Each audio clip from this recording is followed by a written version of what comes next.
So the same thing has happened in the future. You can't stop nature, but this time Emma knows what to do. Let's see how. Emma is going to log into her customer portal. So the citizen portal allows Emma to look to raise requests and also have an access to all the requests that she submitted prior and also ongoing requests that she submitted in the recent past. The portal also has an intuitive experience that guides her in finding the right form to submit in this in this case, the tree removal web form. The web form is also powered with smarts. And what it does is it automatically populates the name, the address, the phone numbers, and saves Emma and other such citizens a minimum of 4 to 5 minutes in submitting a request. That's 50% efficiency right there. Not just that, this time, Emma can also pick a specific location on a map, very similar to Uber experiences that we all have.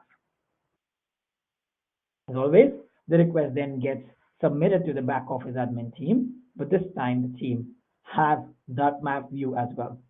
In addition to the actual location that Emma had chosen, they can also see all the assets that the council owns and proactively see if these assets and their subsequent teams need to be involved for this request.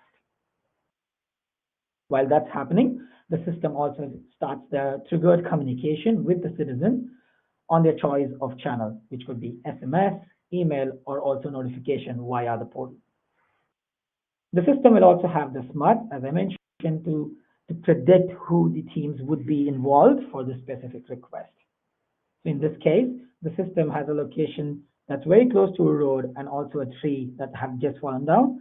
So as a back office admin, he can determine that the road maintenance team needs to be involved.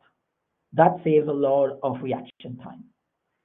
In this case, the trees team will own the request, but will be aided by other teams. So the road maintenance teams would be helping the tree team close the request as soon as possible. To send a technician for road safety, the roads admin would have access to what we call a scheduling console. And what the scheduling console does is it gives the road admin access to all the technicians, their current location, and the statuses of their current jobs. And based on the severity of the case, in this case being high, the road admin can determine who the next available technician is and send them on site as soon as possible. And all this is happening day two, and that's efficiency there.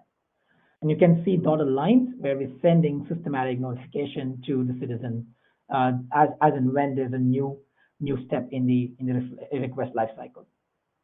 And the creation of this request to the roads team is also automated on click of a button because it's all in the same centralized system. Now, when the technicians go on site, they're using a mobile device and a mobile app that's offline capable. It means that it doesn't matter whether they're in a cell receptive zone or not, they can continue to work the way they do and capture notes and click pictures on site. Now, on closure, it sends another notification to the citizen, but here's where another smartness comes in. It automatically informs the next team. It avoids that intermediary step for the back office admin to triage the request and then forward it to the tree removal admin. It automatically informs them. The tree removals admin also have an access to a scheduling console, which gives them access to arborists, their current location, thereby again saving time in scheduling and sending the arborist to remove the tree as soon as possible. And this is happening on day 6.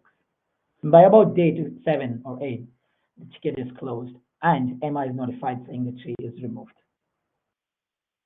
The process, as you can see, is extremely streamlined, does not have a lot of crisscrosses, keeps all the teams accountable while the citizen is consistently informed via the channels of their choice. Overall, this new ticketing system enhances internal efficiency and also compounds on the seamless experience that your citizen will enjoy on a day-on-day basis. It brings us all one step closer to citizen collaboration and engagement.